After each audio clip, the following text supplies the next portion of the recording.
Dhaka stock exchange ডিএসসিতে সব ধরনের সূচকের উত্থানে লেনদেন চলছে আজ মঙ্গলবার 2 জুন। লেনদেন শুরুর প্রথম 48 মিনিটে ডিএসসিতে 264 কোটি 78 লাখ টাকার শেয়ার হাতবদল হয়েছে। এ সময়ে লেনদেনে অংশ নেওয়া বেশিরভাগ কোম্পানির শেয়ারের দর বেড়েছে।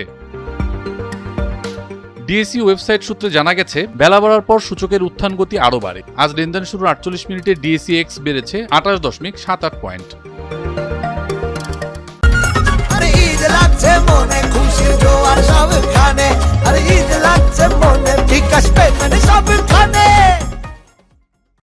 সূচকটি বেড়ে দাঁড়ায় 5401.41 পয়েন্টে। এই সময়ে ডিএসসি সূচক 2.16 পয়েন্ট বেড়ে দাঁড়িয়েছে 1088.58 পয়েন্টে।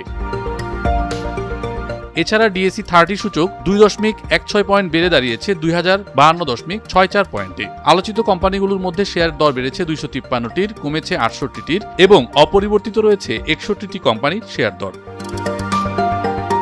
এই সময়ে লেনদেনের শীর্ষে উঠে আসা আরডি ফুডের 11 কোটি 25 লাখ টাকা, পূরবী জেনারেল ইন্স্যুরেন্সের 8 কোটি 84 লাখ টাকা, বিবিএস এর 6 কোটি 65 লাখ টাকা, শেফার্ড ইন্ডাস্ট্রিজের 6 কোটি 55 লাখ টাকা, মুন্নু সিরামিকের 6 কোটি 44 লাখ টাকা, বিবিএস কেবলসের 6 কোটি 33 লাখ টাকা, ব্র্যাক ব্যাংকের 5 কোটি 91 লাখ টাকা, সিটি ব্যাংকের 5 কোটি 82 লাখ টাকা, অগ্নি সিস্টেমসের 5 কোটি 65 লাখ টাকা এবং বাংলাদেশ ন্যাশনাল ইন্স্যুরেন্সের 5 কোটি 65 লাখ টাকার শেয়ার কেনাবেচা হয়।